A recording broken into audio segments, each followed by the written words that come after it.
सृष्टि बचपन से ही दिखने में सुंदर नहीं थी, लेकिन अमीर बाप की बेटी सृष्टि पर उसकी माँ जान छिड़कती। मेरी बेटी कितनी प्यारी है, भगवान सबको सृष्टि जैसी बेटी दे। सृष्टि धीरे धीरे बड़ी होती है। एक दिन सृष्टि की सहेली कहती है, तू दिखने में कितनी अजीब सी है, लेकिन मैं जानती हूँ हम सब में सबसे अच्छी शादी तो तेरी ही होगी। तेरे पापा अमीर जो हैं। अरे बता नहीं सकते यार, दहेज तो हर कोई देता है, ये क्या ज्यादा ले जाएगी अपने पति के लिए? अरे बड़े शहर में कोठी है इसके पापा की। अरे पापा की है ना, कौन सी इसकी है? इसकी होती तब तो कोई भी लड़का इससे शादी कर लेता। अरे पापा की मतलब पापा की है तो मेरी ही है ना?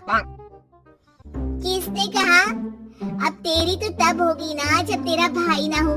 वैसे भी शादी के बाद सारी प्रॉपर्टी भाई के नाम होती है। सृष्टि समझ जाती है कि उसे किसी भी हालत में माँ बाप की सारी प्रॉपर्टी को अपने नाम करना है, लेकिन कैसे?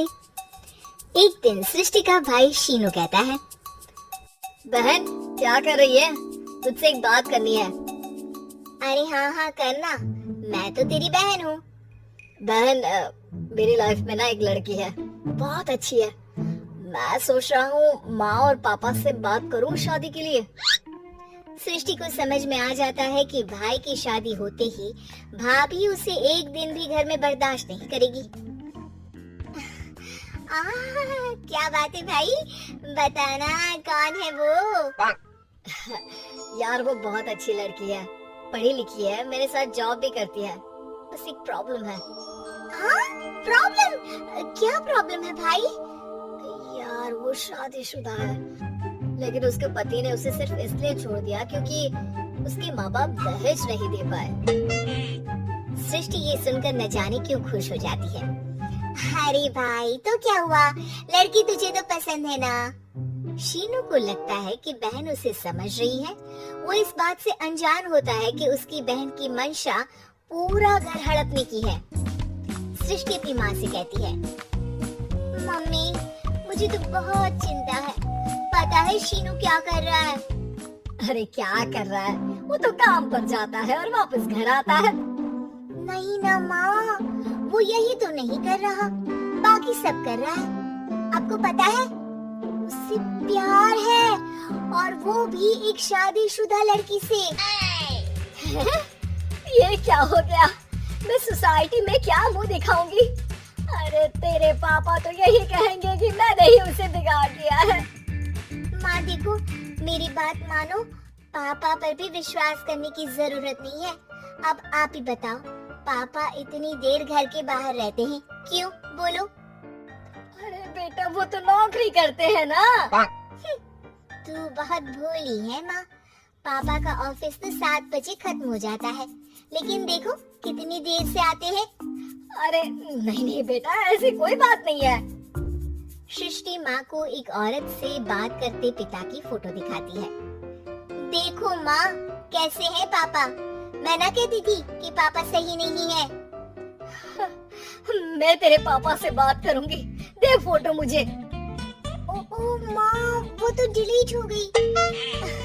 लेकिन चल तूने तो देख लिया ना, पापा से बाद में बात कर लेना, और हाँ मेरा नाम बिल्कुल मत लेना। हाँ माँ। अब क्या था, सृष्टि के माँ और पिता के बीच झगड़ा होना शुरू हो जाता है। सृष्टि के मन में क्या चल रहा था कोई नहीं जानता था। एक दिन माँ सृष्टि के लिए एक लड़का देखा है, वो लोग शाम को उसे देखने आने वाले हैं। और हाँ माँ एक खुशखबरी, मैं और पापा मिलकर एक नया बिजनेस ट्राई कर रहे हैं। शाम को लड़का आता है, सांवले रंग का। सृष्टि को तो बिल्कुल भी पसंद नहीं आता।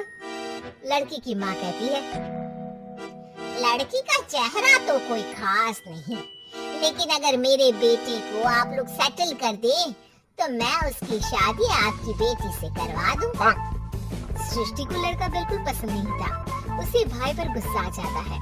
लड़के वालों के जाने के बाद कहती है, माँ देखा शीनू मेरे लिए कैसा लड़का लेकर आया, न दिखाने लायक न सुनने लायक, सेटल भी नहीं, वो भी हम करे। अरे माँ मैं जानती हूँ ये मेरी शादी किसी भी घर में क्यों करवाना चाहता है? अरे कैसी बात कर रही है बहन? तूने तो देखा ना, लड़के को मैंने ही मना कर दिया तुझसे शादी के लिए। जिसने लड़का बताया था उसने उसकी बहुत तारीफ की थी। बात आई गई हो जाती है, लेकिन सृष्टि का मन शांत नहीं होता। क्या करूं, कुछ समझ में नहीं आ रहा। मेरी शादी हो गई तो ये लोग पूरी प्रॉपर्टी शीनू के नाम कर देंगे। मेरे हाथ तो कुछ लगेगा ही नहीं। तभी सृष्टि को आइडिया आता है। वो किसी वकील को फोन करती है। जी देखिए, अगर आपके मम्मी पापा का तलाक हो जाता है तो आपके पिता की आधी प्रॉपर्टी आपकी माँ के नाम हो जाएगी। फिर उसे वो किसी को भी दे सकती है।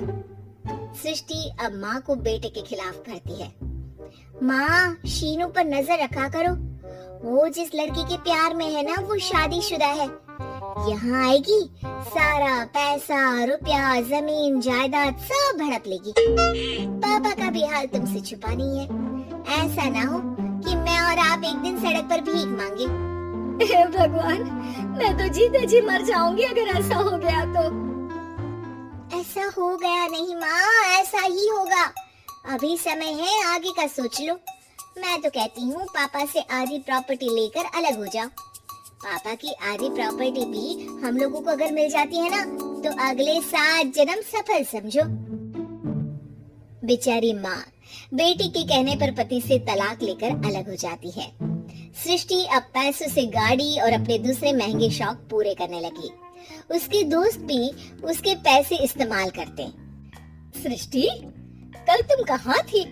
मैं सारा दिन घर पर अकेली थी। तो मैं क्या करूं? मैंने ठेका तो नहीं लिया है ना तुम्हें संभालने का। माँ को सृष्टि से ये उम्मीद नहीं थी। वो बैठकर रोने लगती है। वहीं उसका पति यानी कि सृष्टि के पिता आ जाते हैं। मैं जानता था कि तुम्हारा यही हाल होगा, तो आपने मुझे रोका क्यों नहीं? मैं रोकता तो तुम रुकती क्या? सृष्टि के कहने पर तुमने मुझ पर अपने बेटे पर शक किया, लेकिन तुम ये भूल गई कि कैसे हम दोनों ने मिलकर जीवन में इतना सब खड़ा किया। माँ पति के गले लग जाती है। मुझे माफ कर दीजिए, मैंने आपकी कमाई का एक बड़ा हिस्सा गवा दिया। कोई बात नहीं, तुम साथ हो तो मैं ऐसी 7 प्रॉपर्टी खड़ी कर दूंगा। तभी वहाँ सृष्टि आ जाती है रोते हुए। माँ, मयंक ने मुझे छोड़ दिया। वो बोल रहा था जब तक मेरे पास पैसे थे तब तक ही वो मेरे साथ था। पापा, माँ, मुझे माफ कर दीजिए।